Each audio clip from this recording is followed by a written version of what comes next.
jenis program dan bantuan atau bantuan lainnya yang kemudian dilarang dalam fase 6 bulan sebelum penetapan sampai penetapan calon sampai pada penetapan calon terpilih hasil pilkada.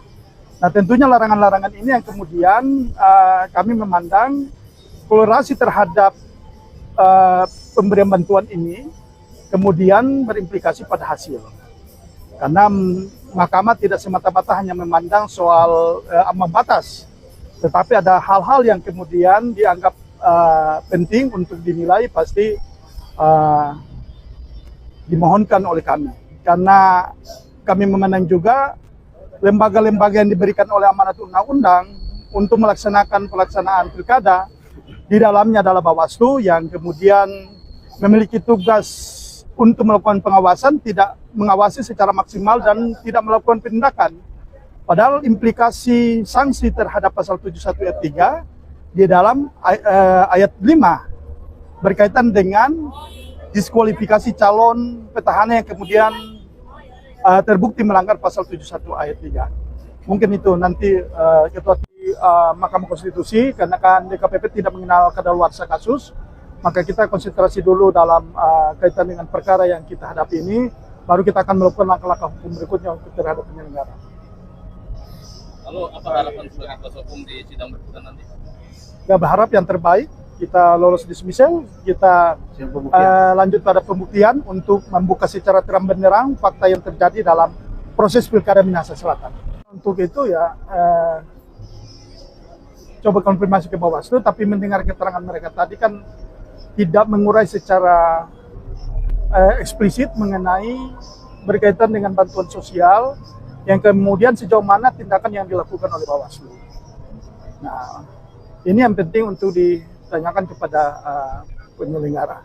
Yang perlu ditekankan sebenarnya adalah selain tadi sudah dijelaskan oleh rekan Pak Setwi, bahwa implikasi dari bansos ini tadi sudah mempengaruhi suara, tapi yang terpenting sebenarnya kalau dilakukan diskualifikasi pada petahana, maka dia tidak memiliki suara, karena dia tidak diikutsertakan pada pilkada, karena dia benar-benar melanggar pasal 71 ayat 3, yang satunya ayat 5, yang kemudian ini dilakukan pembiaran oleh penyelenggara.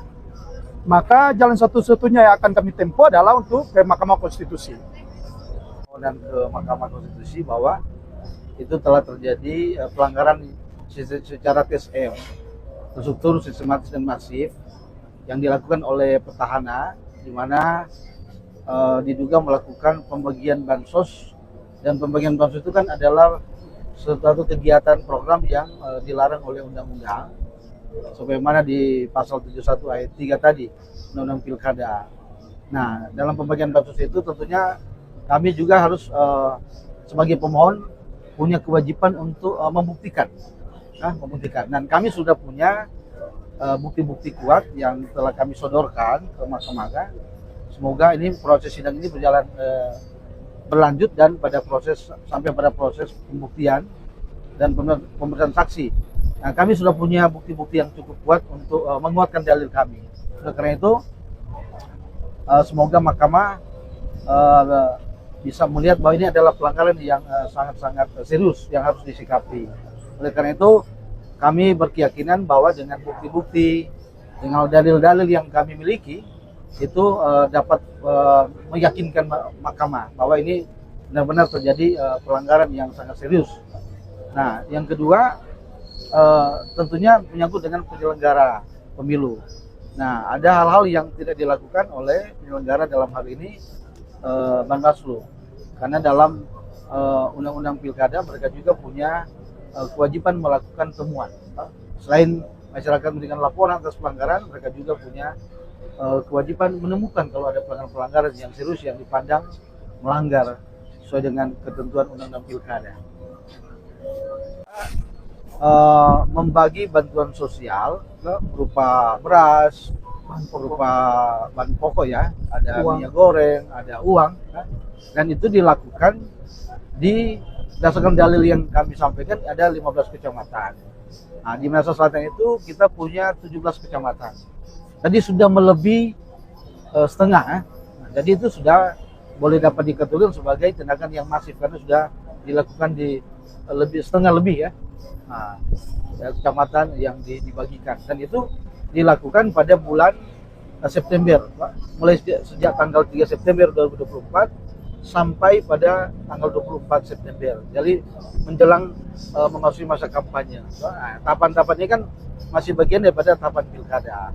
Tahapan pilkada itu kan kalau kita lihat jadwal tahapan pilkada itu dari awal tahun 2024 sudah tahapan. Itu yang dilarang. Kadang-kala orang tidak melihat hal itu. Orang hanya melihat oh ini hanya tahapan kampanye. Padahal itu tahapan pilkada itu bukan hanya kampanye. Ada beberapa tahap yang diatur dan yang dilarang oleh undang-undang yang tidak perlu dilakukan. Kalau saksi atau buktinya ada? Saksi ada ajudan. Mudah-mudahan sidang berlanjut pasti akan dihadirkan saksi. Tadi disampaikan, Mahkamah tadi menyampaikan dalam sidang untuk kabupaten kota dapat mengajukan 4 saksi. Kita lihat lagi. Mudah-mudahan perkara 118 Makassar Selatan ini lanjut pada proses pembuktian. Kita tentu akan siap hadirkan saksi dan tentunya bukti yang saya sampaikan tadi. Itu saya sampaikan, yang pasti bukti nanti kita sampaikan di kenapa berpengaruh. Karena kalau dilihat dari data yang kita punya itu